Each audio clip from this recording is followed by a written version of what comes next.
Je pense que le closing, ça devrait être la dernière des problématiques qu'un coach peut avoir, surtout un coach qui veut scaler son business. Voilà, ils sont pas bons en closing, c'est la réalité. Dans le closing, dans le business en ligne, je suis passé de closer lambda à top closer sur le marché francophone. J'ai généré plus de 10 000 € de commission par mois en cash collecté sur des offres stables. Et derrière, on a pu accompagner au sein du 16 Cartel, qui est mon accompagnement, mon mentorat, plus de 4 closers à plus de 10 000 € de commission par mois. On a un closer qui a fait 17 000 sur une offre stable. C'est ça, c'est ça. Et ce qui est drôle, et on va pas s'en cacher, hein, c'est que moi-même, je me fais accompagner par Akram, tout comme mes élèves, tout comme nos élèves se font accompagner par toi. Et les résultats se voient. C'est-à-dire qu'aujourd'hui, je suis sur un taux de closing en moyenne sur les derniers mois à 70%, 75% même. Il sait ce qu'il fait.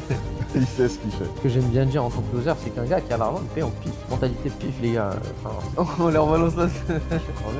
Donc, Akram, pour ceux qui ne te connaissent pas encore, est-ce que tu peux nous dire en 2 minutes, voilà, qui tu es, ce que tu fais, et donner un peu de contexte sur ce qu'on a construit ensemble? Moi, c'est Akram, j'ai 23 ans.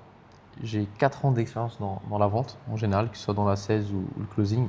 J'ai commencé par vendre des tickets sur la plage et je me suis retrouvé ici avec toi aujourd'hui, Kika.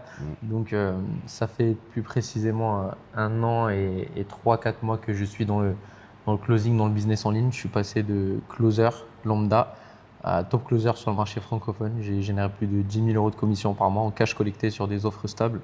J'ai jamais fait de challenge. Et du coup, je me suis retrouvé closer chez toi, Genesis, tout début. Donc, on a fait un sacré mois, un premier mois à plus de 126 000 € avec toi directement, et j'étais seul closer dans l'écosystème avec un seul DN setter. Et par la suite, je suis passé sales coach en Genesis.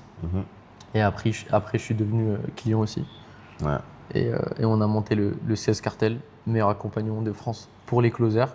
On a pu accompagner au total à peu près plus de 40 personnes, je dirais, entre les personnes qu'on a accompagnées chez toi, Kika, dans Genesis, des infopreneurs atteignent des 60-70% de taux de conversion, doubler leur CA juste avec la compétence du closing. Et derrière, on a pu accompagner au sein du 16 Cartel, qui est mon accompagnement, mon mentorat, plus de 4 closers à plus de 10 000 € de commission par mois. On a un closer qui a fait 17 000 sur une offre stable. Et voilà, les closers qui font plus de 5K, 6K, 7K, 10K par mois. Donc on en a plein dans ces cartels. Et voilà, l'idée aujourd'hui, c'est qu'on puisse vous donner un maximum de valeur sur tout ce que j'ai pu apprendre dans le closing. Et avec Kika aussi, tout ce qu'il a pu apprendre dans son expérience de closer aussi, parce qu'il a closé maintenant. C'est ça, c'est ça. Et ce qui est drôle, et on va pas s'en cacher, hein, c'est que moi-même, je me fais accompagner par Akram, tout comme mes élèves, tout comme nos élèves se font accompagner par toi. Et les résultats se voient. C'est-à-dire qu'aujourd'hui, je suis sur un taux de closing en moyenne sur les derniers mois à 70%, 75% même. Et donc, c'est dire que… Sur une niche super high ticket. Il sait ce qu'il fait. Il sait ce qu'il fait. Avant de rentrer dans les techniques, je voudrais qu'on puisse parler du vrai problème. Parce que je vois beaucoup de coachs qui vont penser avoir un problème de closing, Akram. Et c'est souvent, rarement là que ça bloque. Toi, par rapport à ça, qu'est-ce que tu en penses? Je pense que le closing, ça devrait être la dernière des problématiques qu'un coach peut avoir, surtout un coach qui veut scaler son business. Et typiquement, on les a même dans les appels de vente. Quand je prenais des calls chez toi, quel est le plus gros challenge qui t'empêche de scaler? Moi, je suis pas bon en closing. D'accord, ok, tu as combien de calls? J'en ai 10 par mois. C'est pas réellement des datas à prendre. Tu peux pas prendre des datas sur 10 calls et juger que tu as un mauvais taux de closing si tu sais même pas quel est ton avatar client et si ton ciblage est bon ou pas. Les gens, ils prennent tout et n'importe qui sur un appel de vente et ils pensent que voilà, ils sont pas bons en closing. C'est la réalité. Le marché est en bricole. Le marché bricole à mort. Le marché est en bricole. Et toi, quand quelqu'un te dit j'ai un problème de closing, c'est quoi la première chose que tu vas regarder avant même de parler de technique? Déjà, je vais voir son tunnel de vente. Je vais voir combien de calls est-ce qu'il a, combien de calls show up. Et donc, quelle mentalité est-ce que ces clients ils viennent dans un appel de vente? Avant de juger, c'est un problème de closing ou peut-être c'est un problème de marketing ou des fois, c'est juste un problème d'éducation. Donc, typiquement, un lead qui ne te connaît pas, qui a book juste un appel et tu lui demandes de payer 5K avec toi dans l'appel. bah forcément que s'il a vu zéro content, il n'achètera pas. Et des fois, les coachs, ils pensent que c'est un problème de closing qu'ils ont. Mm. Alors que non, c'est juste un problème d'éducation de tes prospects. Dans une stratégie d'acquisition, même par rapport à toi, maintenant qu'il y a ta brand, etc., Yes. comment tu perçois la balance marketing-closing?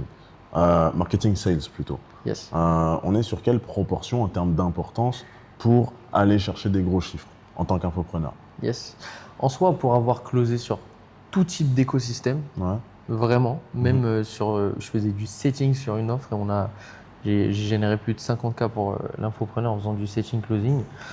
Je pense que la meilleure balance, c'est d'avoir du 80% dans le marketing et 20% dans l'appel de vente. Surtout pour les coachs. Ok. Surtout pour les coachs. Pourquoi? Parce que maîtriser la compétence du closing, c'est cool. Ça va grave vous aider, la team, etc. Mais si vous maîtrisez le marketing, ça demande beaucoup moins d'efforts, beaucoup moins de travail. Et derrière, votre closing, il est beaucoup plus fluide.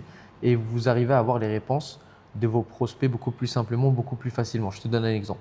Si quelqu'un ne te connaît pas et que tu veux lui poser des questions de budget pour valider son budget, etc., bah en fait, il peut se braquer, il peut te dire ben non, j'ai pas de budget, il peut te mentir carrément. Alors que s'il te fait déjà confiance parce que tu as une bonne présence, parce que tu as une personal brand très forte sur le marché, bah quand tu vas lui poser ce type de questions, il va pas le percevoir en mode pourquoi il veut me coller une vente, il va le percevoir en mode ah, il veut vraiment m'aider.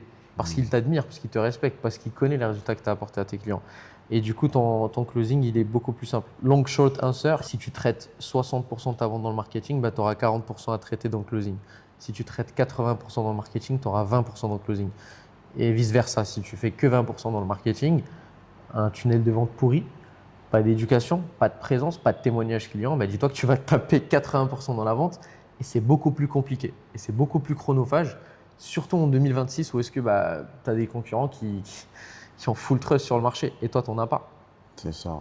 Et le mot-clé, c'est la confiance au final. C'est exactement ça. Le C'est mot-clé, c'est exactement la ça. confiance. Sans confiance, aujourd'hui, personne ne va être dans des postures où ils vont être willing to pay. Ils vont être dans des positions à payer 2000, 3000, 5000 et plus pour un service dans lequel ils n'ont pas confiance. Et ça, tu as beau être le meilleur closer du monde, bah, tu te mets clairement une épine dans le pied si tu ne crées pas la confiance avant l'appel.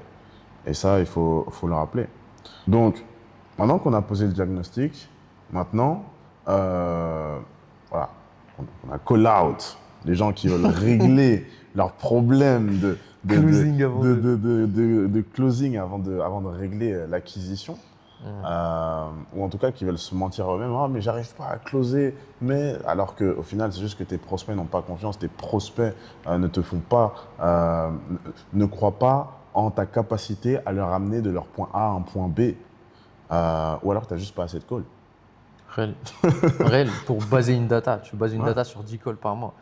Ça fait aucun sens. Maintenant qu'on a posé ce diagnostic, comment est-ce qu'on structure un call à Kram, hein, pour que ça ressemble à vraiment tout simplement pour qu'on puisse rentrer dans ce que moi je dis, où on va collecter le On paiement leur balance la sauce. plutôt que de closer. On leur balance la sauce. Je crois bien.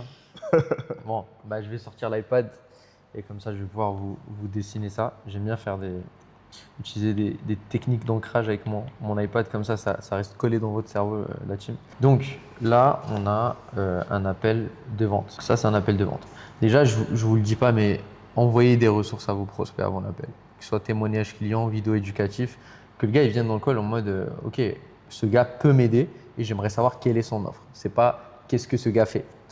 On n'a pas envie d'avoir un prospect comme ça. Sinon, il ne va pas répondre à la majorité des questions que nous, on va vouloir lui poser et que je vais t'apprendre dans cette vidéo. Donc, la première des choses, c'est introduction, cadrage. Encore une fois, introduction, cadrage, il y a beaucoup de coachs qui vont chercher ou de closers qui vont chercher à trop connecter avec la personne, etc. Sauf que le prospect de 2026, en quelque sorte, il sait ce que tu es en train de faire, il sait que c'est superficiel, le beau temps, la pluie, etc. Et lui, il sait ce que tu fais, il sait que tu es là pour lui vendre un truc. Donc va direct au but. Salut, ça va, tu m'entends? À la rigueur, tu peux lui demander, tu es basé où? Paris, ok, ça se passe bien là-bas? Cool. Est-ce que tu as bien 45 minutes, 1 heure en face de toi? Tranquillement, on peut démarrer l'appel? Oui, let's go. Et on cadre. Donc cadrage, comment est-ce qu'on cadre? Il y a beaucoup de coachs qui disent dans leur cadrage, dans cet appel, je vais t'expliquer comment va se dérouler cet appel, comment est-ce qu'on va pouvoir t'aider, etc. Déjà, tu le mets dans une posture de tu n'as pas le choix, je vais te présenter une offre. Et le prospect, encore une fois, il va lever sa garde. C'est comme dans un match de boxe, il dit purée, il me connaît vivant. Donc l'idée du cadrage, c'est tout simplement appliquer 2 choses. La première, c'est préparer mentalement ton prospect parce que voilà, tu vas lui poser des questions. Et deuxièmement, lui expliquer pourquoi tu vas lui poser ces questions-là et lui faire un petit pushback. Donc moi, ce que j'aime bien faire, c'est tout simplement lui dire, voilà, je me présente, je m'appelle Akram, je suis l'associé de Kika, c'est moi qui gère toute sa partie XXX, par exemple accompagnement, sales, machin. Donc l'idée aujourd'hui, c'est qu'on va discuter en profondeur de ta situation actuelle, de tes objectifs, et on va voir ensemble quel est le chemin ou le gap entre les deux. En fonction de ça, si je ressens qu'on est aligné, qu'on peut t'aider, qu'on peut t'accompagner, écoute, je te présenterai le programme et je te laisserai me poser toutes tes questions. Si je ressens qu'on n'est pas aligné ou qu'on ne peut pas t'aider, écoute, je te le ferai savoir également. Voilà, tu lui fais un petit pushback. Donc là, on l'a préparé mentalement. Voilà, on lui a dit, on va te poser plusieurs questions pour savoir si on peut t'aider. Et uniquement si c'est le cas, on te présentera l'offre. Si on ne peut pas t'aider, on ne te fera pas de proposition aujourd'hui. Lui, le gars, franchement, s'il est qualifié, il vient, il dit ah ouais, je suis venu avec la carte bleue, il est en train de me dire qu'il y a une possibilité qu'il ne va pas me pitcher. Et les gens, ils aiment ça quand tu leur fais un pushback. Donc voilà, on baisse la garde et derrière, on peut enchaîner directement. On rentre dans la phase de découverte. C'est la phase la plus importante. Encore une fois, la règle du 80-20. On a envie de traiter 80% des objections dans la phase de découverte, guys. C'est super important. Sinon, toutes les objections qu'on n'aura pas traitées vont ressortir à la fin. Ça, c'est la phase de discovery. Donc la phase de discovery, et là, on va dire que ça, c'est le pitch. Si on traite 80% des objections ici, de la team, on n'en aura que 20 ici. Si on traite 100% là, on aura 0 objection. Et oui, c'est possible. On va avoir 0 objection. J'ai 95% de mes calls où est-ce que j'ai 0 objection. Ou à la rigueur, j'ai des objections logistiques. Est-ce que je peux payer en plusieurs fois? Donc si tu fais bien ton travail sur la phase de découverte, tu n'auras pas d'objection. Si tu fais mal le taf, tu auras des objections. Donc libre à toi de choisir. Qu'est-ce que tu préfères? Donc maintenant, sur la phase de découverte, ce qu'on va aller chercher, ça va être la douleur. C'est le premier point. Il y a un débat sur le marché français entre les personnes qui disent il faut chercher l'objectif et la douleur et faire une projection, etc. Moi, je vous dis, on s'en fout. On s'en fout, pourquoi? Parce qu'en réalité, son objectif, c'est sa douleur. Tu vois, c'est juste question de framing et de l'émotion reliée à ça. Je m'explique. Si je te dis que je manque d'argent, je ne gagne pas assez, etc., automatiquement, mon objectif, c'est de faire plus d'argent. Si je te dis qu'actuellement, mon business, je n'ai pas assez de leads, je ne fais pas assez de cash, j'ai pas assez, automatiquement, mon objectif, c'est d'avoir beaucoup plus de leads. Si je te dis qu'actuellement, je ne veux plus dépendre d'un patron, ça me casse la tête d'avoir quelqu'un derrière moi, je ne peux pas voyager, etc., c'est que mon objectif, c'est de devenir libre et voyager. Donc, en réalité, cherchez juste la douleur. On n'a pas besoin d'avoir l'objectif. L'objectif est relié à la douleur. Et c'est juste l'émotion reliée à ça qui change. Quand je te dis j'ai plus envie d'avoir un patron, etc., automatiquement, dans l'échelle des émotions, etc., je descends dans l'échelle des émotions et ce que je ressens, c'est de la frustration. Et c'est ce qu'on veut. Alors que quand on est en train de discuter d'objectifs, en réalité, on parle de heureux, de comment est-ce qu'ils se sentiraient. Mais les gens, ils n'achètent pas parce qu'ils sont heureux. Ils achètent parce qu'ils ont envie de changer cette situation. Donc, mettez-vous ça dans la tête. Donc la douleur, ça va nous permettre d'avoir du levier. Et nous, le closing, on ne le fait pas sur la douleur et l'objectif comme la plupart des closers. Nous, on le fait sur l'identité de la personne qu'il a envie de devenir. C'est sur ça. Enfin, closing sur l'identité. Mais pour le marché français, pour faire ce closing sur l'identité, il nous faut du levier parce que le prospect français rationalise. Donc ce levier-là, grâce à ce levier qu'on va avoir, exemple, j'ai plus envie de dépendre d'un patron, j'en ai marre, etc. J'en peux plus, machin et tout. On va pouvoir mettre du temps dessus. Ça fait combien de temps que tu en as marre d'avoir un patron, que tu vis cette situation XXX et que tu te dis ça y est, j'ai envie de me lancer en ligne moi aussi. Donc le temps va venir, on va multiplier cette douleur. Si je te dis j'ai mal au genou, c'est pas la même chose que si je te dis ça fait 6 mois que j'ai mal au genou. Là, l'urgence c'est secret, j'ai besoin de changer, j'ai besoin de voir un médecin. C'est exactement le même principe. Une fois qu'on a les deux, donc on a le levier et le temps, on va pouvoir attaquer le pattern. Et le blocage interne. Cours préféré de Kika. Le pattern, les gars, le pattern. Putain. Là, on est en train de on leur balance la sauce gratuite. Là, je leur ai donné toute ma méthode 16 cartels. On profite, prends des notes. Franchement, on prend des notes. Vraiment, si tu utilises ça, là, tu vas closer, tu vas exploser ton taux de conversion. Donc, blocage, pattern, croyance. Donc, l'idée ici, c'est qu'on doit comprendre quel est le blocage interne de notre prospect, quelle est son objection finalement, quelles sont ses croyances limitantes. Donc une fois qu'on a le levier du temps et de la douleur, on est prêt à attaquer ça et je vais vous expliquer pourquoi. Donc déjà, c'est quoi le blocage interne? En fait, le blocage interne, c'est ce qui a empêché ton prospect de se lancer dans le passé. Et la même raison qui l'a empêché de se lancer dans le passé, c'est ce qui va l'empêcher ici, aujourd'hui, avec toi, durant l'appel. Si quelqu'un, et posez-vous la question, quand vous demandez à quelqu'un, il y a deux types de closers.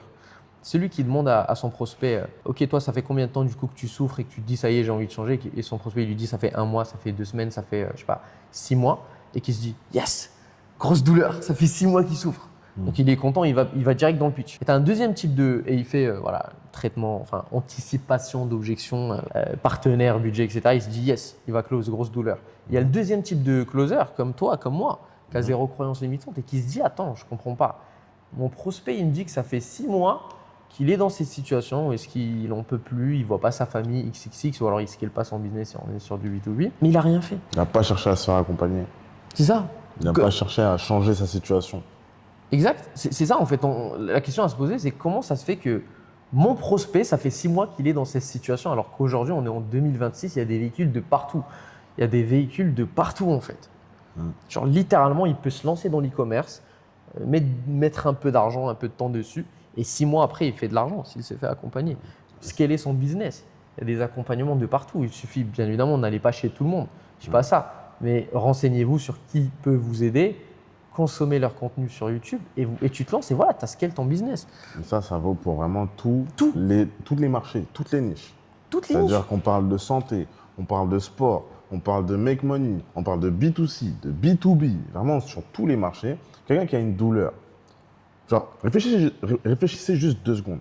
Quelqu'un qui a une douleur, une frustration, qui nous la verbalise, on sent que c'est fort, mais qui n'a jamais chercher à juste en fait payer pour sortir de cette situation. Ça fait aucun sens et ça devrait même pas.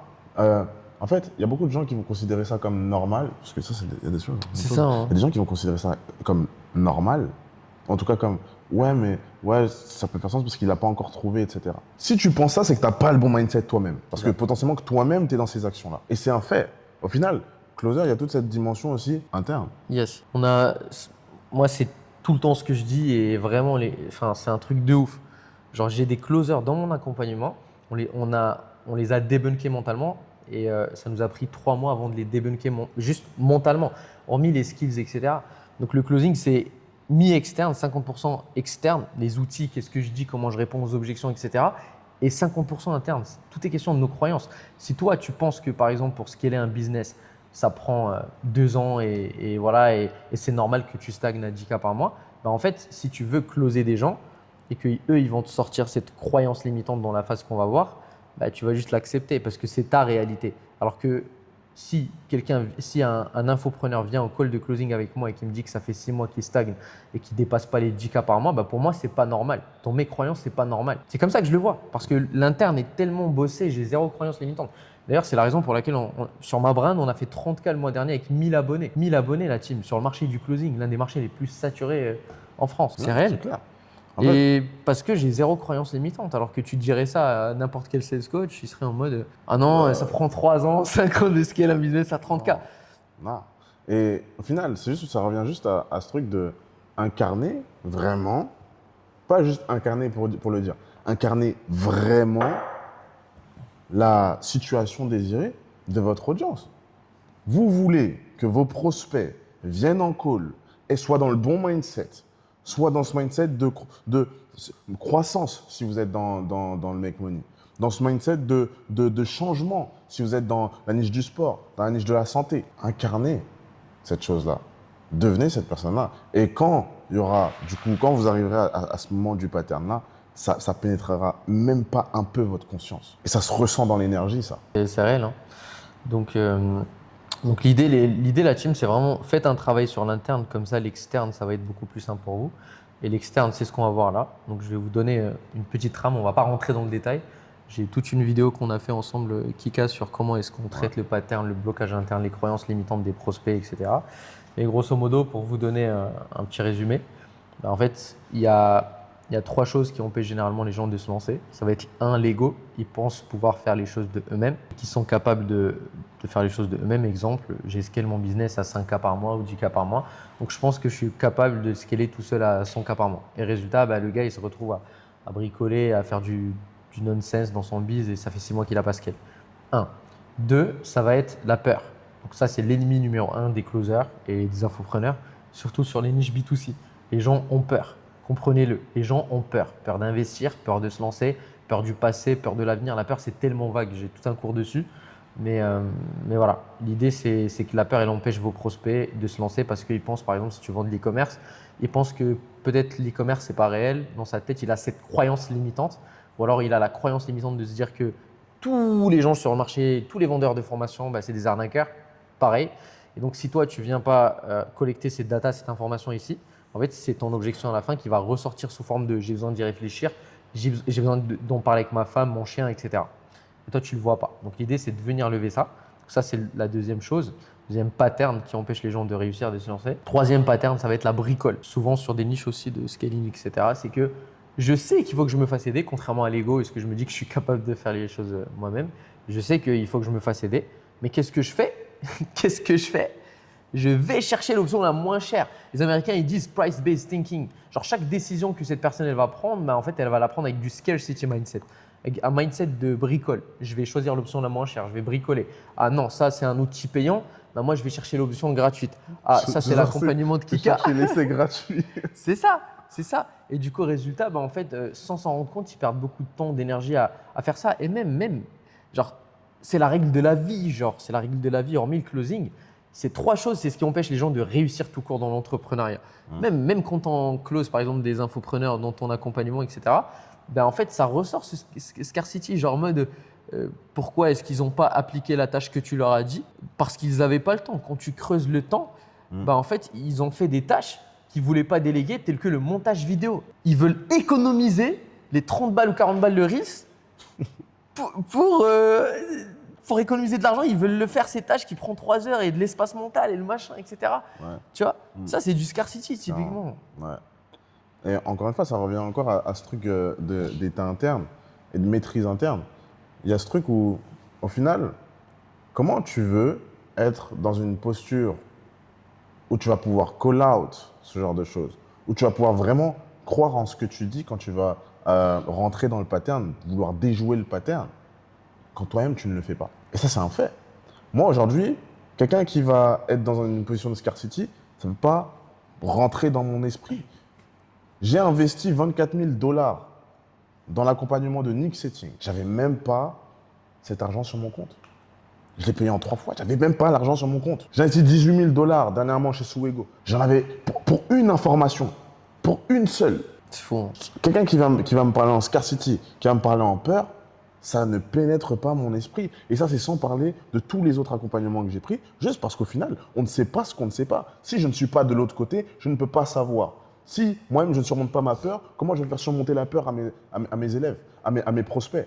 Si moi-même, je suis dans une posture d'ego, pourquoi est-ce que mes prospects… Enfin, comment est-ce que je vais surmonter, je vais déjouer cet ego-là chez mes prospects? Enfin, make it make sense. 100%.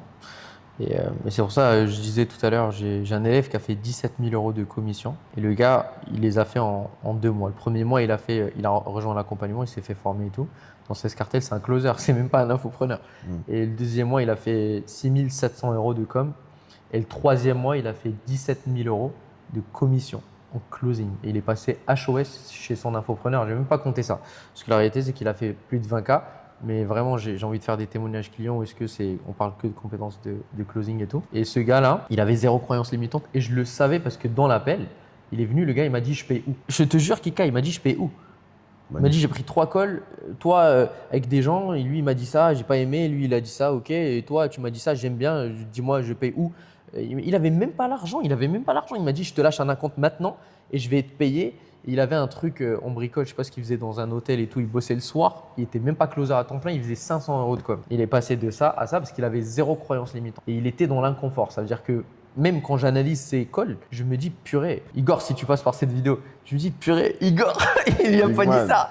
Il y a des gens, ils verraient les calls d'Igor, ils se diraient ah mais non, mais il a pas dit ça, Igor. Et je te jure, il challenge des prospects quand un prospect lui dit qu'est-ce qui t'a empêché de te lancer l'argent. Il lui a dit, il les met dans une posture de ok, est-ce que tu as envie que l'argent soit un frein pour toi carrément? Il leur dit et comment est-ce que tu comptais faire pour sortir de cette situation? Tu vois le call-out magique. magique. Ils les reframe sur l'argent. Il y en a, ils font carrément des crédits pour rejoindre les accompagnements tout en restant bien évidemment éthique. Si on sait que notre produit va apporter de la valeur chez les gens, etc. et qu'ils vont avoir une transformation. Et c'est ça, genre. Et t'en as d'autres qui n'ont jamais fait ce travail interne, qui n'ont jamais franchi le cap de la peur, etc. Donc, ils ne voient même pas toutes les croyances limitantes de leurs prospects parce qu'eux-mêmes, ils ont ces croyances. Ouais, Ils ne les voient pas. Ils ne voient pas ce que nous, on est en train de dire. c'est clair. Et c'est ça ce qui est dommage, vraiment. All right, let's go. Donc, comment est-ce qu'on rentre dans la phase de traitement de pattern, de croyances limitantes, etc. C'est simple. Une fois qu'on a la douleur, on s'appuie sur le temps, on lui pose la question du temps. Ça fait combien de temps que tu souffres de XXX et tu te dis, ça y est, j'ai envie de me lancer. Moi aussi, j'ai envie de me lancer dans le business en ligne. Si tu es sur une niche de B2C, make money, scaling, combien de temps que voilà, tu perds XX argent, que tu te dis, ça y est, j'ai envie de scale, j'ai envie de changer de situation.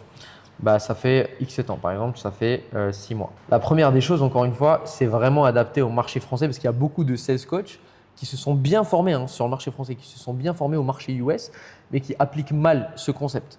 Genre, ils vont direct rentrer dans le tabassage alors que le prospect français, c'est un prospect qui est très sophistiqué, qui rationalise beaucoup, qui a beaucoup de croyances limitantes. Donc, avant de lui dire qu'est-ce qui fait que tu n'as rien fait, on lui pose la question de « Ok, monsieur le prospect, qu'est-ce que tu as essayé de mettre en place pour sortir de cette situation ?» Ok, donc l'idée, c'est qu'on essaie de comprendre qu'est-ce que lui, il a essayé. Qu'est-ce qu'il a essayé. Et dans ce qu'il a essayé, on va obtenir notre vérité sur est-ce que notre prospect, il a le bon mindset, il a vraiment essayé des choses, il n'a pas de croyances limitantes, ou est-ce que notre prospect, il n'a pas réellement essayé. Donc là, on peut avoir tout type de réponse. Oui, genre, il a vraiment essayé, et non, il n'a pas essayé. On traite le non d'abord parce que c'est le plus simple. Donc s'il dit, bah ouais, pour l'instant, je t'avoue que j'ai rien mis en place, etc. Notre prochaine question, c'est pourquoi. Pourquoi est-ce que… Et on la contextualise à mort. Parce que si vous ne contextualisez pas une question, le prospect peut répondre à côté de la plaque. Un exemple, si je te dis pourquoi est-ce que sur les 6 derniers mois, tu n'as rien mis en place, tu peux me dire je n'avais pas le temps. Tu peux me bullshiter, ce n'était pas ma priorité. Par contre, si je te la contextualise avec le levier qu'on a, et c'est ça la beauté du closing, c'est que tu as récupéré du levier et que je te la contextualise comme ça. Ok, monsieur le prospect. Et comment ça se fait que sur les 6 derniers mois, où est-ce que tu ne voyais pas tes enfants, où est-ce que ta femme, elle se plaignait tous les jours, toi, tu n'as rien mis en place pour sortir de ces situations-là, toi et pour tes enfants. Est-ce que vous pensez qu'il va nous dire j'avais pas le temps? Est-ce que vous pensez qu'il va nous dire j'y ai pas pensé? Non, parce que la question, elle est contextualisée. Et c'est pareil, que ce soit dans le B2B, dans le fitness, dans toutes les niches B2B. Comment ça se fait que sur les 6 derniers mois, où est-ce que tu as clairement vu que tu perdais XXX euros baqués sur la data qu'on a, tu n'as rien mis en place, brother, pour scaler ton business d'infoproduit si tu es sur la niche de Kika. Boum, il ne peut pas te dire c'était pas ma prio parce qu'on a toute la douleur. Combien d'argent est-ce qu'il a perdu? Il ne peut pas te dire qu'il n'avait pas le temps parce que dans tous les cas, le temps c'est externe pour un entrepreneur. Donc voilà, pourquoi est-ce que tu n'as rien mis en place? Et l'idée, c'est qu'avec ça, prospect généralement va répondre. Soit il va dire la vérité parce que X pattern, voilà, ce qu'on voit sur Internet, on se dit qu'on ne sait pas à qui on peut faire confiance, etc. Et good, c'est exactement ce qu'on veut parce que c'est ça notre objection qu'on peut avoir à la fin. Elle est là, donc X pattern. Ou il va dire les connaissances, genre parce que je ne savais pas exactement quoi faire, etc. Encore une fois, on a 0 croyance limitante. Quand on manque de connaissances, qu'est-ce qu'on fait, Kika? On va aller chercher. On se fait accompagner, les gars, c'est simple. Genre, purée, genre, on est en train d'éduquer le marché, frère, c'est fou. Pourquoi est-ce que du coup, tu t'es pas fait accompagner parce que clairement, regardez, l'image que nous, on a, que les gens qui ont fait le travail interne, ils ont. Mon prospect me dit qu'il est là. Ça fait 6 mois qu'il souffre, etc., et qu'il a envie d'être là. Et ça fait 6 mois qu'il est dans cette situation. Et le seul frein entre lui et la situation désirée, situation actuelle, situation désirée, c'est le manque de connaissances. Donc, comment ça se fait que mon prospect s'est pas fait accompagner, s'est pas formé du coup pour sortir de là et arriver là? Voilà, vous lui posez la question. Pourquoi? Donc, comment ça se fait que tu t'es pas fait accompagner? Qu'est-ce qui t'a empêché? Ça, c'est ma meilleure question que je préfère. C'est OK. Et du coup, qu'est-ce qui t'a empêché de te faire accompagner, investir dans une formation, un mentor pour sortir de cette situation-là? Boum. On a le vrai pattern. Voilà, les formateurs, les trucs, machin, etc. Là où vous allez comprendre la méta et pourquoi est-ce qu'on vous parle de travail interne et travail externe, parce que les outils, moi, je te les ai donnés là. Là, tu sais comment chercher le blocage interne. Maintenant, si toi, tu n'as pas investi ton argent, si toi, tu n'as pas fait le taf, si toi, tu as encore des croyances limitantes, ici même, tu vas te faire bullshiter. Je te donne un exemple. Quand tu vas dire à ton prospect, bah, comment ça se fait que tu t'es pas fait accompagner pour sortir de cette situation et qui va te sortir parce que j'avais pas d'argent ou parce que j'y ai pas pensé ou parce que j'avais pas le temps. Bah, en fait, si toi-même tu es dans cette posture où tu n'as jamais investi parce que tu es en scarcity, tu es en mode je ne vais pas sortir l'argent que j'ai de côté, je vais le garder. Tu vois, bah, en fait, ce qui va se passer, c'est que tu vas juste croire à ce bullshit parce que tu vas même pas le voir en tant que bullshit. Tu vas lui poser la question peut-être, tu as combien d'argent de côté? Il va te dire j'ai 3K, mais c'est tout ce que j'ai de côté et tout, pour moi, pour machin, etc. Et toi, tu vas juste acheter ce bullshit parce que toi-même, tu n'as pas fait le taf. Un. Deux, si toi-même, tu te dis que tu n'as pas le temps de te faire accompagner, tu n'as pas le temps de faire les choses, tu n'as pas le temps de voir ailleurs, etc. Bah en fait, quand il va te dire j'ai pas eu le temps, bah tu vas le croire. Si toi-même tu crois que tu peux essayer par toi-même, etc., de faire des choses, quand le prospect va te dire ça, tu vas le comprendre au final. Exact. Tu vas le comprendre. Et on y arrive là, Kika, on y arrive sur le. On y arrive. On va leur montrer la. Là, c'est juste la peur et les croyances de machin. Et on y arrive. Et c'est ça. Hein. C'est littéralement ça. Genre. Ok. Si le prospect dit oui, il a essayé des choses. Bah, concrètement, soit il a vraiment essayé, soit il a bricolé. Tu vois. Parce que quand votre prospect il vous dit oui, j'ai essayé de mettre en place des choses, bah, essayez de comprendre qu'est-ce qu'il a tout le temps. Qu'est-ce que tu as mis en place? Ok, c'était à combien? C'était avec qui? Qu'est-ce qu'on t'a proposé? Qu'est-ce que tu as eu? Ça, c'est les premières choses que tu as envie de savoir. Pourquoi? Parce que ça va te permettre de calibrer, de savoir est-ce que ton prospect a essayé des choses. Parce qu'encore une fois, ça dépend de vos croyances internes. Essayer, pour moi, c'est quelqu'un qui s'est fait accompagner, qui a investi de l'argent, qui s'est mis dans l'inconfort. C'est ça, essayer, et qui a le bon mindset. C'est ça, essayer, pour moi. Peut-être que pour toi, essayer, c'est regarder des vidéos sur YouTube. Mais est-ce que concrètement, on peut scaler un business à 30K par mois avec des vidéos YouTube, les gars? Une formation à 500 € ou 1000 €? Ah non. Mais ça, c'est dans mes croyances à moi, tu vois. Donc, si dans tes croyances à toi, tu n'as pas ça, ben, tu te fais bullshiter. Voilà, histoire les plier. Donc, let's go. S'il a essayé, clairement, c'est que le gars, il s'est mis dans l'inconfort, il a investi. Donc, l'idée, c'est de comprendre pourquoi est-ce que ça n'a pas fonctionné, ce qu'il a mis en place. Donc, ça n'a pas fonctionné. Généralement, ça va être le delivery. Il ne s'est pas fait délivrer, chose qui peut arriver. On en a récupéré plein dans le CS Cartel, plein chez toi. Tu as des gens qui ont clairement le bon mindset et c'est triste à dire. Hein. Ouais. Tu as des gens qui ont le bon mindset, qui ont investi des sommes genre de 5K, 7K, genre même 10K et qui ne se sont pas fait délivrer. Donc ça arrive. Donc l'idée avec ce type de personnes, c'est les plus simples à closer, c'est de comprendre, ok, est-ce que maintenant, genre en mode, il est apte à passer à l'action? Genre en mode, est-ce que malgré le fait qu'il s'est pas fait délivrer, il est prêt à refranchir le cap. Et généralement, c'est les plus simples parce qu'ils seront là en mode ouais, j'ai eu une mauvaise expérience et tout, mais vas-y, j'ai vu ce que toi tu faisais. Encore une fois, ça repart au fait que toi, tu dois avoir un bon marketing, sinon tu ne pourras pas les closer. Ouais. Donc, si tu as un bon marketing, il va te dire bah écoute, moi j'ai eu une mauvaise expérience, mais j'ai vu toi les résultats que tu as apportés à tes élèves, j'ai vu Genesis, j'ai carrément regardé le témoignage que tu as avec Sadia, avec Linda, et ça m'a marqué et tout. Je me suis dit, c'est exactement ce qu'il me faut. Tu vois, donc là, tu sais que ton prospect, il est vraiment prêt à franchir le cap. Donc, let's go. Là, on est bon. On a le feu vert. Maintenant, tu as des fois des prospects qui seront réticents. Donc, l'idée, c'est que s'ils sont réticents, c'est de comprendre est-ce qu'il y a de la peur derrière. Donc, en lui posant des questions. Et voilà, des questions typiquement telles que ok, ta mauvaise expérience, c'était quand? C'était il y a 6 mois. Et ça aussi, il y a un concept que je vais vous expliquer rapidement. C'est le concept de la timeline, guys. Je t'ai déjà expliqué ça ou pas? Je crois que c'est une golden nugget, ça, je sais pas. ça, mon gars. Check-moi ça, je te l'ai pas expliqué. Mais c'est le concept de la timeline pour savoir si quelqu'un a le bon mindset ou pas. C'est simple. S'il te dit, si ça, la timeline, par exemple, il te dit ça fait 1 an que je n'ai pas, mon business il stagne ou ça fait 1 an que je suis salarié, que j'ai envie de changer et tout. En fait, s'il te dit qu'il s'est fait accompagner ici sur la timeline, ça veut dire il y a 10 mois et qu'il a vu que c'était une mauvaise expérience, bah, l'idée c'est de comprendre qu'est-ce qui l'a empêché de se faire accompagner ici parce que la timeline, c'est long quand même, 10 mois. Et ce n'est pas parce qu'on a eu une mauvaise expérience qu'on n'investit pas. Tu vois? Donc, essayez de comprendre. Si sur cette timeline-là, ça fait 10 mois, bah, qu'est-ce qui l'a empêché de se faire accompagner là? Boum, on va tomber sur la peur. Tu vois? On va tomber sur la peur et on va pouvoir la traiter via le process. Si la timeline, bah, du coup, typiquement, avec, par exemple, on a un coach dans l'accompagnement Genesis, il est venu, il m'a dit, moi j'ai investi 5K, etc. J'ai jugé via la timeline. C'était quand? Bah, c'était tout le temps en fait. Je suis toujours dans leur accompagnement et je suis en train de payer 5K et ça se renouvelle tous les 6 mois ou je sais pas quoi ce qu'il m'a dit. Et voilà, je viens de payer encore il y a 2 mois ou 1 mois ou un truc, je sais pas ce qu'il m'a dit. Et je lui ai dit ok. Et Et du coup, pourquoi est-ce que du coup, tu as envie de te refaire accompagner malgré le fait que tu as eu une mauvaise expérience, que tu es toujours dedans? Il m'a dit, bah, parce que j'ai vu ce que Kika propose, je pense que c'est la bonne personne, etc. Clairement, bon mindset. Le gars, ça fait il est dans leur accompagnement, il vient de leur lâcher 5K et là, il reprend un call avec toi. C'est qu'il veut repasser à l'action. Donc ça, c'est bon mindset. Donc, jugez avec la timeline. Si ça fait longtemps que le gars n'a rien fait depuis son expérience, c'est qu'il y a une peur derrière. Si le gars il est clairement en train de se faire accompagner, il vient de sortir de l'argent ou alors bah, voilà, il pense à se faire accompagner, il est dans le bon état d'esprit. Ok, cool, feu vert, on peut pitcher. Donc voilà, soit il y a du pattern. Donc pour récapituler, soit du coup il a essayé de mettre en place des choses. Donc s'il a essayé de mettre en place des choses, et, bah, en fait, soit c'est le delivery le problème. Donc on comprend est-ce qu'il y a de la peur ou pas. Soit bah, du coup ça peut être à cause de lui-même en fait. Genre il n'a pas appliqué ce qu'on lui a appliqué, ce qu'on lui a dit de faire et du coup on cherche à comprendre le pourquoi. Est-ce qu'il a procrastiné? Est-ce qu'il y a un blocage interne? Est-ce qu'il a… Voilà, il a bien intérêt à avoir une raison valide. Tu vois. Et on traite ça. Généralement là, il n'y a même pas besoin de faire un schéma, c'est les plus simples.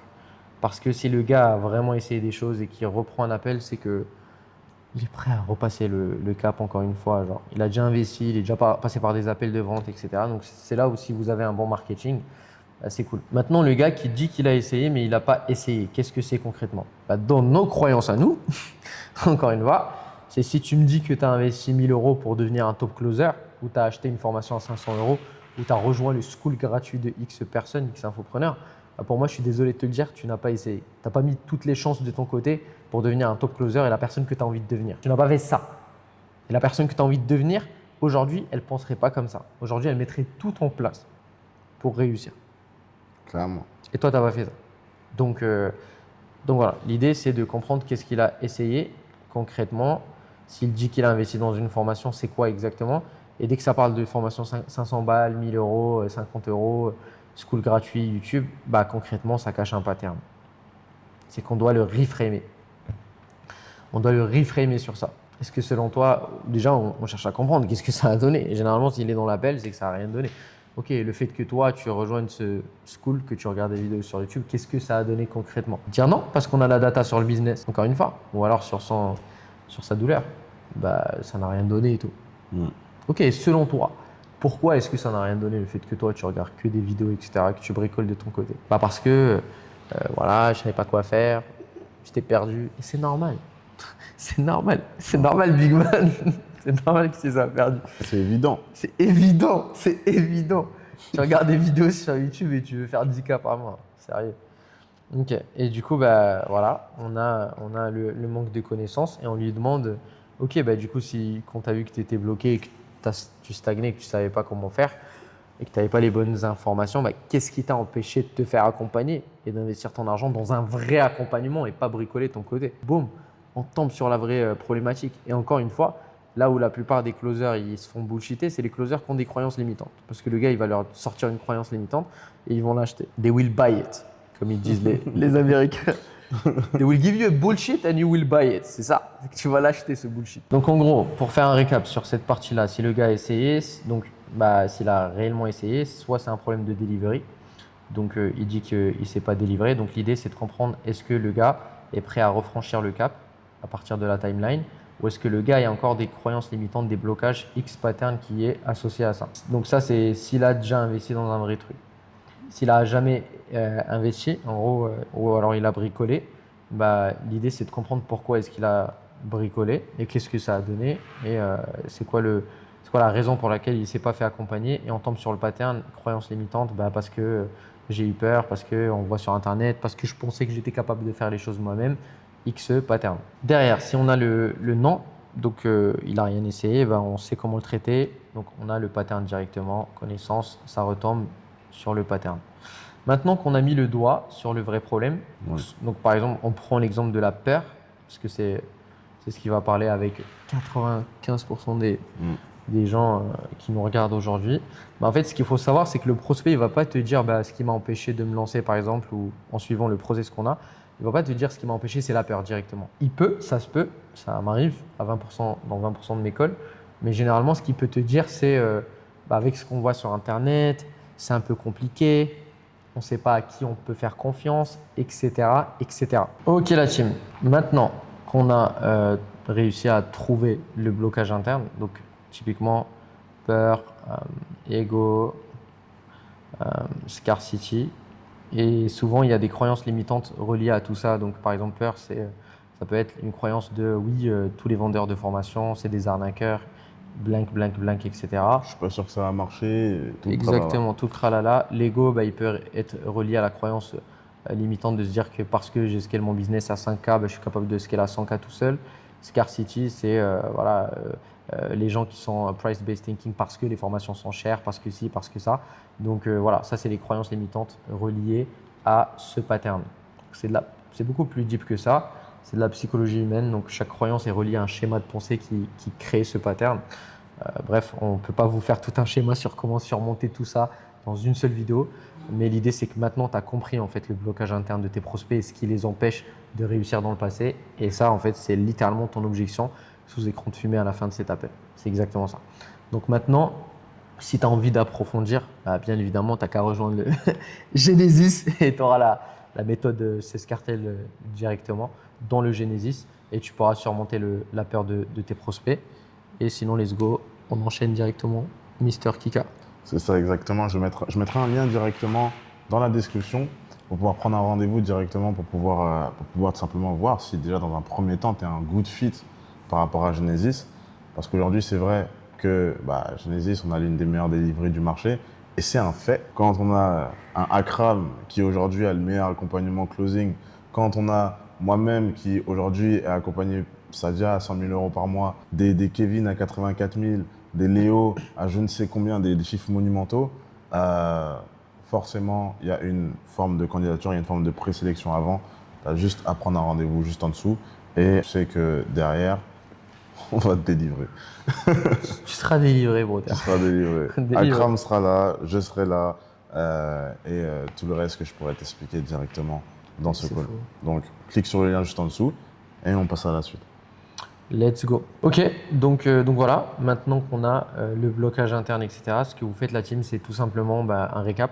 Ok, tu m'as partagé que tu avais XXX problématiques, que tu voulais atteindre X objectifs.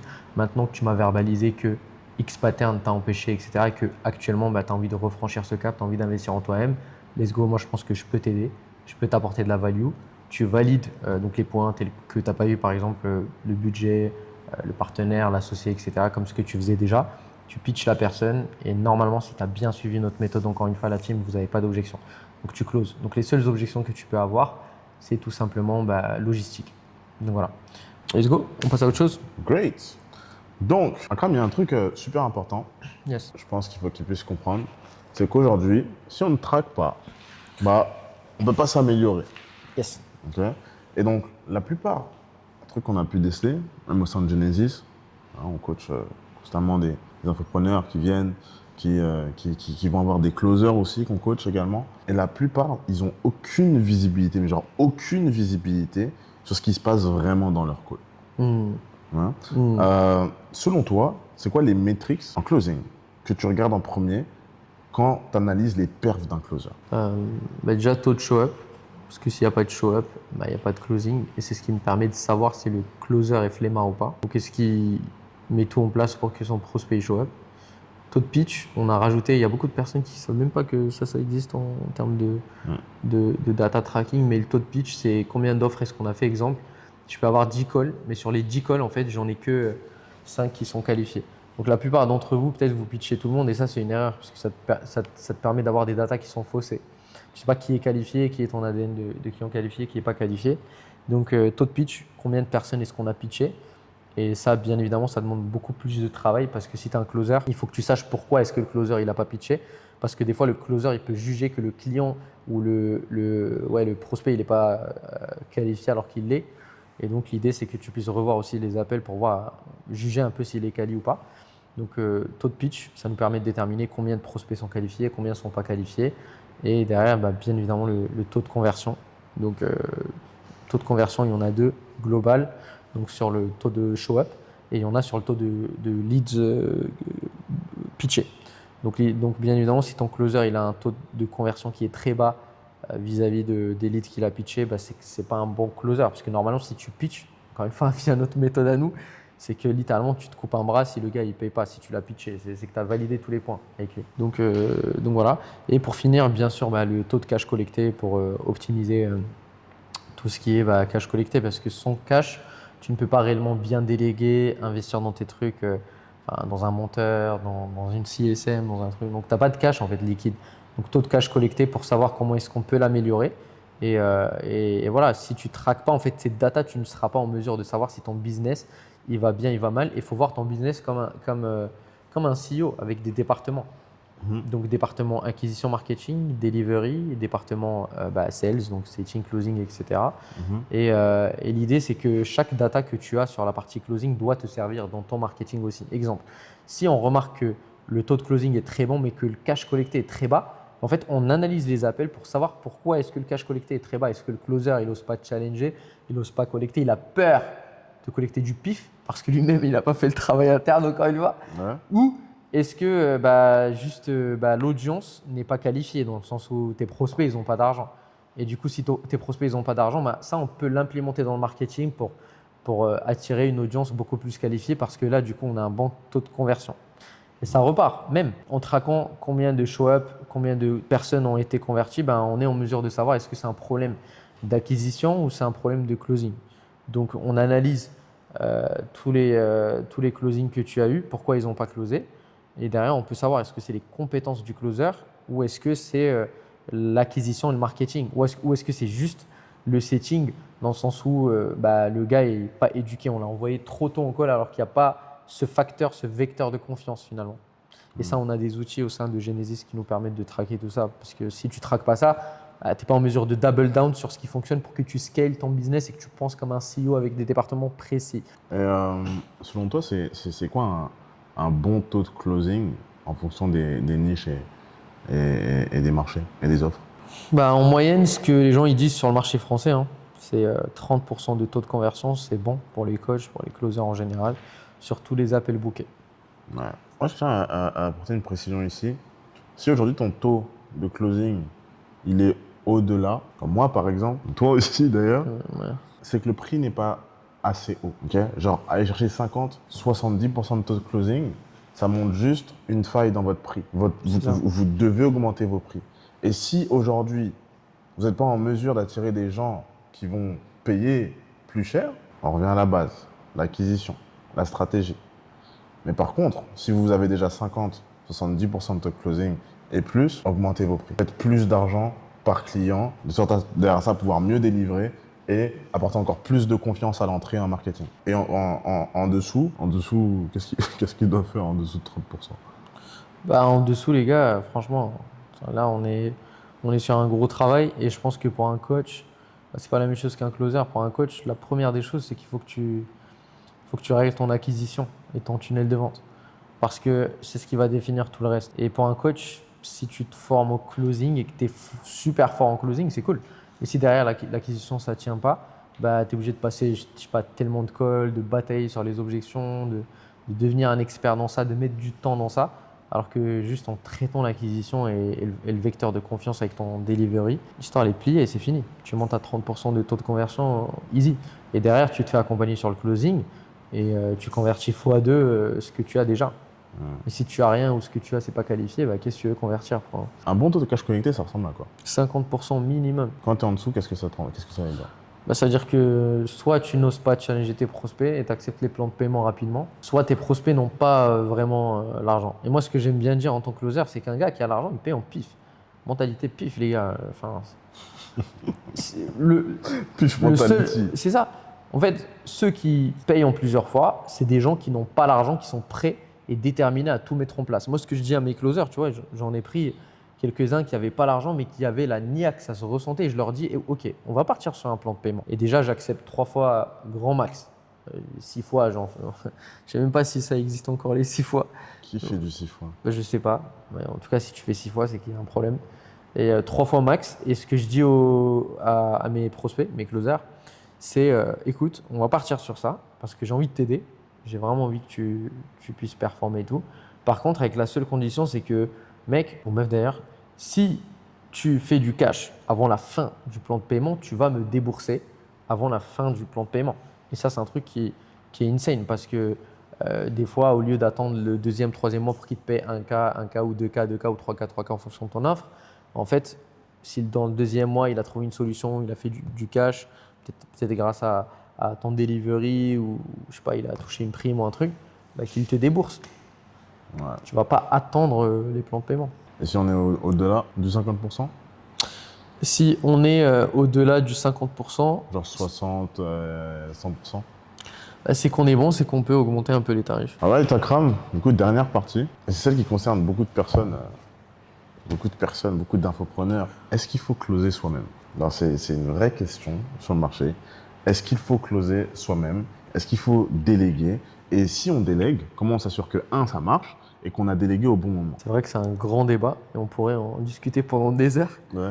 Et voilà, moi aujourd'hui, je coach pas mal de sales teams à côté aussi, de Ouais. grands infopreneurs et tout. Et ce que je peux dire vraiment, c'est penser, quand vous voulez déléguer, pensez à deux choses. La première, c'est est-ce que j'ai envie d'avoir un bon closer? Est-ce que j'ai envie de faire du cash ou pas? Parce que la réalité, c'est qu'il y a beaucoup de coachs qui veulent déléguer trop tôt. Ça veut dire, je fais par exemple 20K par mois de cash collecté et j'ai déjà envie de déléguer un closer parce que je me dis que je vais scale beaucoup plus rapidement. Et le truc avec ça, c'est quoi? C'est que si toi, tu payes 10% ton closer, c'est que ton closer, il va gagner 2000. Et la réalité du marché actuel, c'est qu'un bon closer, il va pas se contenter de 2000 euros. Un bon closer, il veut faire 10K. Et je le vois dans mon accompagnement. J'ose même plus mettre un closer chez un infopreneur qui vient de ta part ou qu'on connaît parce que je me dis, il va performer là-dedans. Mais ce qui va se passer, c'est qu'il va avoir un challenge, il va vouloir faire 15K ou 10K, il va se barrer direct. Et ça va laisser l'infopreneur avec zéro closer et des prospects des no-shows. Enfin, c'est un truc, tu vois, je le sais. Et c'est pas question de la personne, elle est éthique ou pas éthique, mais ce qu'il faut comprendre, c'est que le closer, il a besoin de manger. Donc, soit tu te contentes d'un closer lambda, normal, qui est OK de gagner 3, 4 ou 2K par mois. Mais si tu veux un top closer, il faut que tu aies l'écosystème pour un top closer. Si tu n'as pas l'écosystème pour un top closer, ne cherche pas à recruter un top closer. Et j'en reçois dans mes DM. Ouais, moi je cherche un top closer. Je fais combien de cash collecté? Je fais 20K. Bah, concrètement, moi je te mets un closer qui fait 10K. Donc moi je vais le sortir d'un écosystème où il fait 10K pour te le mettre toi dans ton écosystème pour qu'il fasse 2K par mois en commission. Tu vois, c'est ça la problématique.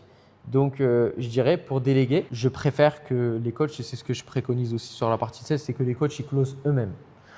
Close toi-même, il y a beaucoup plus de confiance. Si tu as un bon marketing, encore une fois, c'est ça la beauté d'avoir un bon tunnel de vente et le marketing. Si tu as un bon marketing, tu n'as pas besoin d'être un top closer pour convertir. Il suffit que les gens ils te voient dans un appel, que tu saches quel point valider. Et l'idée, c'est d'avoir des prospects pré-closés. C'est-à-dire la plupart du temps, tu auras des prospects pré-closés. Tu n'as même pas besoin de traiter des croyances limitantes, etc. Parce que tu l'as déjà fait dans le marketing, tu closes. Tu valides les points. On a un diagramme dans l'accompagnement et tout que les coachs y valident et tu closes. Maintenant, si tu as des croyances limitantes, des blocages, que tu saches un minimum comment les traiter via notre méthode 16 cartels. Et voilà, ça passe à l'action, ça close. Et il y a ce vecteur de confiance aussi, ils te font beaucoup plus confiance. Donc voilà. Maintenant, si tu as envie de déléguer, là, je dirais le seul coach qui pourrait déléguer, c'est celui qui n'ose pas challenger, qui a un travail interne à faire sur le gars, il stresse trop dans des appels, il n'ose pas parler, il n'ose pas challenger, il n'ose rien faire, il y a un gros travail dessus. On a eu des gens comme ça au sein de Genesis? Non, parce que en réalité, encore une fois, c'est relié aux croyances des gens en fait. C'est qu'ils ne veulent pas se mettre dans l'inconfort. Donc je dirais, ne déléguez pas. Et si vous voulez déléguer alors que vous ne faites pas des gros chiffres, préparez l'écosystème. L'acquisition, donc on a assez de calls, on a un process d'onboarding clair, net, précis pour que le closer ne soit pas perdu et qu'il se sente bien dans votre écosystème et d'avoir des leads qualifiés parce qu'aucun closer n'a envie de mobiliser son temps et son énergie pour rien, les gars. C'est simple. En fait, la réalité, c'est qu'il y a beaucoup de gens qui vont avoir peur de déléguer, qui vont avoir peur de closer ou qui vont se dire « Ah, mais moi, je suis nul en closing, etc. » Alors que, potentiellement, que tes leads aujourd'hui ne sont pas qualifiés, ils n'ont pas confiance en toi, ils ne sont pas pré-closés, ils ne sont pas éduqués. Ils viennent en call ils viennent avec 200 euros en poche, ils se disent, en tout cas, valeur perçue 200 euros ou 500 euros, peu importe, ça dépend ce que tu vends. Alors que, déjà, tu as un problème de pré-closing avant d'avoir un problème de closing. Et le deuxième cas de figure que je vois énormément et qu'on voit énormément, c'est des gens qui, en fait, juste font le choix de la facilité. Il y en a combien qui voulaient faire le choix de la facilité? Ouais, moi, j'ai pas envie de me prendre... On a fait monter en termes de taux de closing. C'est ça. Mais de ouf. Mais la plupart de nos coachs aujourd'hui, ils closent tout seuls. Ouais. La plupart, vraiment, la seule. Ceux qui délèguent, c'est parce qu'il y a un truc perso ou tu vois, c'est vraiment un truc en mode ils peuvent pas prendre des appels, tu vois. Qui est venu avec un taux de closing flingué? Dernièrement, moi, j'ai pas la visibilité dessus. La plupart des coachs qui. On a Adrien, il est dans la villa derrière là. De ouf. Lui et sa copine, il est venu, il faisait, je sais pas, il faisait 20% de taux de conversion, je pense. Et il a combien? Et il vendait à 2K5 ou 2K. Ouais, c'est vrai que lui, il a ce truc de ouais, mais moi, je veux pas closer, etc. Ouais. Là, il a combien? 50% de taux de conversion. Attends. Offre à 4K maintenant. Il vend à 4K. Ah Genre, ouais. il vend au double prix et il a double taux de conversion. Et il a collecté beaucoup plus de cash que le mois dernier, alors qu'on n'a même pas fini le mois. On est à la moitié du mois. Tu vois, c'est insane. Et en fait, tout ça, ça revient aussi à. Au final, il y a beaucoup de gens qui vont avoir une vision faussée du closing par rapport à ce qu'on peut voir sur les réseaux. Tu sais, les gens qui vont faire les vidéos traitement d'objections. Ouais, bah ouais. Oh, mais du coup, analogie, si tu pointes. Please, guys. Analogie, objection. En réalité, les gars, tout est une question de pré-closing. On n'a pas C'est envie de ça. se prendre la tête. Pré-closing dans le content, le déroulé du call fait qu'ils sont pré-closés avant le moment du close, avant le moment où on pitch et le moment où ils sont supposés payer. Il n'y a pas d'objection. C'est ça. Mais même moi, tu vois, après, vous allez me dire, oui, t'es un closer. Mais la réalité, c'est que non. En vrai de vrai, moi, je te l'ai dit, Kika. Je t'ai envoyé les screenshots hier soir. Ouais, bah ouais, Tu peux me les montrer, hein. C'est vraiment Ouais, le. faut le montrer. Vraiment, je lui ai dit, check-moi ça, genre. Je t'ai envoyé hier 3 screenshots juste pour que vous voyez la dinguerie des choses. Manquerait plus que je leur envoie le lien de paiement. Et check. Hier, je t'ai dit, ok, j'avais L. Tu veux qu'on mette la DJI ou... J'avais L. Checkez-moi ça. Donc il y a le pré-closing et il y a le closing. Et même dans Ouais. le closing, on pré-close encore. Ouais, c'est ça. On va pas chercher les objections, les traitements d'objections, etc. On est en Forcément, 2026. c'est genre traitement d'objections. Non, mais c'est vrai. En fait, pose-toi juste la question, genre, toi, quand tu vas acheter un produit, c'est que concrètement, avant de l'acheter, tu t'es renseigné, tu fais confiance à la personne, etc. Donc, en réalité, ton prospect, c'est exactement pareil. Il a juste besoin de te faire confiance, de voir ce que tu fais, les résultats que tu as et un bon tunnel de vente. Et ça part, check. Cette fille-là, je l'avais recalée carrément. Parce qu'elle m'avait dit, j'ai 1K. Je lui ai dit, non, moi, je ne prends pas pour… Je prends mentalité pif. Je ne prends pas pour 1K. Elle m'a dit, la dernière fois, tu m'avais recalé car je n'avais pas assez le budget, mais moi, j'aimerais rejoindre ton programme. Clairement, il faudrait combien? Genre, et moi, ouais, c'était pas juste une question de budget parce que c'est vrai qu'il y avait un autre point, mais vas-y, je me dis, elle est super motivée, viens, on jump sur un call. C'est même pas moi qui l'ai donné, c'est elle qui est revenue. Check. On part. Elle me dit, check ce qu'elle me dit. Tac. Salut Akram, je suppose que tu es pas mal pris, mais est-ce que tu aurais un petit moment pour qu'on échange? Ouais, j'ai du moment. Elle m'explique. Elle me dit, on se prend un call, etc. Elle m'explique, elle me dit juste, je suis prête à passer à l'action. Je prends mon paiement. Là, je te rejoins. Check ce qu'elle me dit. Est-ce que tu es dispo demain pour qu'on se dise let's go? Je close en DM. Je lui dis, je suis en avion, etc. Elle me dit, ok, pas de souci. Est-ce que vers 10h30, bah, tu seras entre 2 avions? C'est juste pour le lien Stripe. Elle a mis Stripe, c'est pour le lien Stripe. Et c'est pas fini, c'est pas fini. Lui, c'est pareil. Il me dit, hello, je t'envoie un message car le Calendly est full en avril. J'aimerais réserver en mai, sauf que ça ne fonctionne pas. Est-ce que tu peux me boucler une date? Les gens, ils veulent tous passer à l'action. Genre, j'ai même pas encore cherché à faire du setting moi-même. Les gens, ils ont juste envie de passer à l'action. Hier, qui est-ce que j'ai close? Lui, voilà, éducation. Je lui ai juste envoyé la vidéo. On a discuté ensemble et tout. Et je lui ai envoyé la vidéo. Il me dit, yo, mon gars, très lourd. Tu avais la même vision par rapport au closing. Ah non, je suis chaud pour que tu montes 10 un peu plus. Il faut vraiment que je step up. Tu vois? J'envoie le truc, calendrier, boum. Il book avec moi. Il me paye. Zéro objection. Genre, franchement, des fois, je pense que 70% de mes calls, j'ai même pas closé, bro. Genre, je rentre dans l'appel, je rentre avec cette frame de je pense que tu as vu YouTube. Ouais, j'ai vu YouTube. Ouais, dès qu'ils me disent j'ai vu YouTube, ok, bah écoute, moi je vais t'expliquer, je fais pas d'appel. Moi je leur dis comme ça. Après, c'est parce que je suis sur une niche de closer, je leur dis comme ça. L'idée, c'est pas que ça fasse pour toi un appel de closing. Explique-moi ta situation. Si ça match, let's go. Si ça match pas, je te le dirai clairement. Ils me disent tout ce que j'ai besoin d'entendre. Je leur mets en place un système de plans perso, etc. Parce que c'est ce qu'on fait. On a un delivery qui est insane aussi, c'est ce qui nous permet de vendre. La plupart, c'est de la recommandation dans tous les cas. Ils ont un ami dans l'accompagnement, etc. Et ça part, les gens ils payent. Il y a un vecteur de confiance. Guys, ouais, c'est juste une question de pré-closing, même dans le call de closing, et après tu collectes. Littéralement, tu collectes. Donc, il n'y a pas de peur à avoir ou de se dire que ouais, mais moi, je suis nul en closing, j'ai pas cette fibre commerciale. C'est juste nonsense. Je suis de base timide et introverti. Adrien, même chose. Et pourtant, au final, le pré-closing et le pré-closing dans le call de closing font qu'on collecte directement en call sans avoir besoin de cette fibre commerciale au final. C'est ça le truc. Akram, si tu avais un message à faire passer à tous les coachs qui galèrent en closing en ce moment, ce serait quoi? Faites-vous accompagner les gars. Hein. C'est pas magique. Faites-vous accompagner. Déjà, faites-vous accompagner, pas que sur le closing, parce que même si vous réglez le closing, derrière, si votre tunnel de vente il est pas bon et si votre acquisition c'est pas bien, vous allez galérer en fait. Ok, vous avez augmenté votre taux de conversion de 5 ou 10%, mais ça va pas changer tellement votre CR.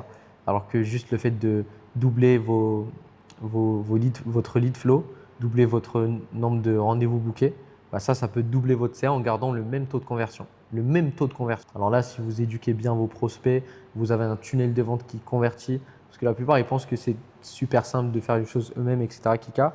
Et on s'en rend pas compte, mais il y a tout un travail derrière juste sur la compétence du copywriting. Genre, comment est-ce que tu parles à ton audience tous les jours dans tes contenus Reels, tes contenus YouTube, tes séquences Story, etc. Et en fait, l'idée, c'est de casser toutes leurs croyances limitantes quotidiennement, toutes leurs peurs, tous leurs blocages internes, etc. dans le marketing. Donc, faites-vous accompagner, investissez en vous-même, franchissez ce cap de l'ego, de la peur, du scarcity. Mettez des choses en place, la team. C'est ce qui va vous permettre, vous, de scaler. Et derrière, c'est ce qui va vous permettre de collecter beaucoup plus de cash sur la partie interne qu'on a vue, parce que vous serez légitime, et sur la partie externe aussi, parce que vous saurez comment closer déjà. Et derrière, ce sera beaucoup plus simple pour vous de closer. C'est ce que je dirais. Great. C'est réel. Ouais. En tout cas, merci Akram.